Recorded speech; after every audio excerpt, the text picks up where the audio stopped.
సత్యదేవ్ నటుడుగా ఎప్పుడో నిరూపించుకున్నాడు. హీరోగా విలన్గా కూడా హిట్ మెట్టెక్కాడు. ఇప్పుడు కృష్ణమ్మ మూవీతో దాడి చేశాడు. చాలాసార్లు వాయిదా పడుతూ ఇప్పుడు విడుదలైన కృష్ణమ్మతో సత్యదేవ్కి సక్సెస్ సొంతమైందా? ఫైనల్ రిపోర్ట్తో ఏం తేలింది? ఇంకా ఈ వారం వచ్చిన సినిమాల్లో ఏ మూవీ కృష్ణమ్మకు పోటీ ఇస్తోంది?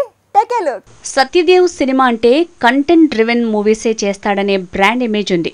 చిరుతో గాడ్ ఫాదర్లో విలన్గా నటించాడు. జ్యోతిలక్ష్మి ఉమామహేశ్వర ఉగ్రరూపస్య బ్లఫ్ మాస్టర్తో తానేంటో ప్రూవ్ చేసుకున్న సత్యదేవ్ చాలా కాలం తర్వాత కృష్ణమ్మ మూవీతో దండెత్తాడు. బాక్స్ ఆఫీస్ మీద దాడి చేశాడు. భద్ర, కోటి, శివ ముగ్గురు అనాథలు. వాళ్లలో గంజాయి వ్యాపారం చేసే స్నేహితులని మార్చాలనుకునే హీరో. తను ఒక అమ్మాయి ప్రేమలో పట్టం, తన తల్లికి ఆపరేషన్ కోసం డబ్బులు కావాల్సి రావడంతో హీరో స్నేహితులు లాస్ట్ టైం ఓ పెద్ద గంజాయి డీల్ చేసుకుంటారు. పోలీసులకు దొరికిపోతారు. కానీ వాళ్ల మీద రేప్ అండ్ మర్డర్ కేసు పడిందని తెలుసుకుని తప్పుడు కేసు నుంచి బయటపడేందుకు పోరాడతారు. అందుకు హీరో ఏం చేశాడనేదే కథ. ముగ్గురు అనాథల లైఫ్ మారుతోందన్న టైంలో కేసులో ఇరుక్కున్న వ్యక్తుల జీవన వ్యతే కృష్ణమ్మ మూవీగా వచ్చింది.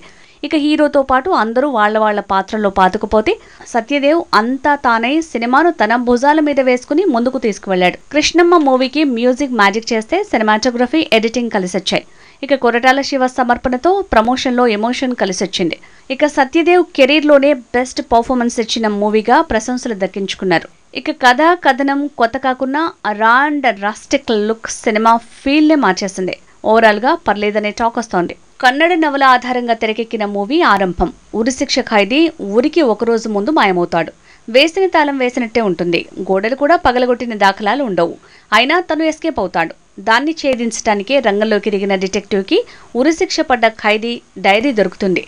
డేజావు మీద జరిగిన ఎక్స్పెరిమెంట్ ఏంటి, తను ఎలా జైలుకొచ్చాడు, ఎలా తప్పించుకున్నాడు అనే ప్రశ్నలకు సమాధానమే సినిమాగా వచ్చింది. పాయింట్ బాగున్న స్లో నరేషన్తో మిక్స్డ్ టాక్ వస్తోంది.